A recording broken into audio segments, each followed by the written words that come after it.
အီရန်ရဲ့တိုက်ခိုက်မှုတွေကြောင့်အရှေ့အလယ်ပိုင်းဒေသတွေမှာဖြန့်ကျက်ထားတဲ့အမေရိကန်လေကြောင်းကာကွယ်ရေးစစ်စခန်းတွေမှာလည်းအရေးကြီးတဲ့ရေဒါစနစ်တွေထိခိုက်ပျက်စီးမှုရှိခဲ့ကြောင်းဂျိုရုမှတ်တမ်းဓာတ်ပုံတွေအရသိရပါတယ်။အစ္စရေးနဲ့ပူးပေါင်းပြီးဆင်နွှဲခဲ့တဲ့စစ်စင်ရေးတွေမှာအီရန်ရဲ့စစ်အင်အားနဲ့စစ်ရေးအဆောက်အုံတွေအများအပြားကိုဖျက်ဆီးပစ်နိုင်ခဲ့ကြောင်းအမေရိကန်ကကြွေးကြော်နေပေမဲ့တစ်ဖက်မှာလည်းအမေရိကန်လုံတန်ဖိုးကြီးအဆင့်မြင့်ရေဒါတွေအပြည့်အစည်ရှိခဲ့တာဖြစ်ပါတယ်။အာရေဗီးယားကျွန်းဆွယ်အနှံ့အထူးသဖြင့်ဂျော်ဒန်နဲ့အာရပ်စော်ဘွားများပြည်ထောင်စု UAE နိုင်ငံတွေကအမေရိကန်လေကြောင်းကာကွယ်ရေးရေဒါစခန်းတွေလေကြောင်းကာကွယ်ရေးစစ်စခန်းတွေမှာထိခိုက်ပျက်စီးမှုတွေရှိနေတာကိုဂျိုရုမှတ်တမ်းဓာတ်ပုံတွေကိုကာပြီး CNN သတင်းဌာနကဖော်ပြခဲ့ပါတယ်။ဂျော်ဒန်နိုင်ငံပိုင်နက်ထဲမှာအမေရိကန်ရဲ့နာမည်ကျော် THAAD ဒုံးကျည်စနစ်အတွက်ထောက်ပံ့ပေးနေတဲ့ရေဒါစခန်းတစ်ခုဟာအခုသတင်းပတ်အစောပိုင်းကတည်းကကြီးကြီးမားမားပျက်စီးနေခဲ့ဟန်ရှိတယ်လို့ CNN ကဆိုပါတယ်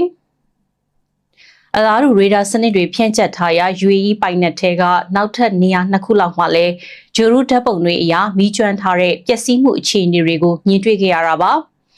အမြင့်ကနေပြန်တန်းလာတဲ့ရန်သူ drone လေယာဉ်ဒုံးကျည်တွေကိုထောက်လှမ်းပြီးကြားဖြတ်ပစ်ချရမှာအထူးအရေးကြီးတဲ့အဆင့်မြင့်ကာကွယ်ရေးစနစ် THAAD အတွက်အဲ့ဒီရေဒါတွေကအရန်အရေးကြီးကြောင်းစစ်ရေးသုတေသီတွေကပြောပါတယ်။အမေရိကန်ဟာအာရပ်မဟာမိတ်နိုင်ငံတွေမှာ THAAD စနစ်ပေါင်း8ခုကိုဖြန့်ကျက်ထားပြီး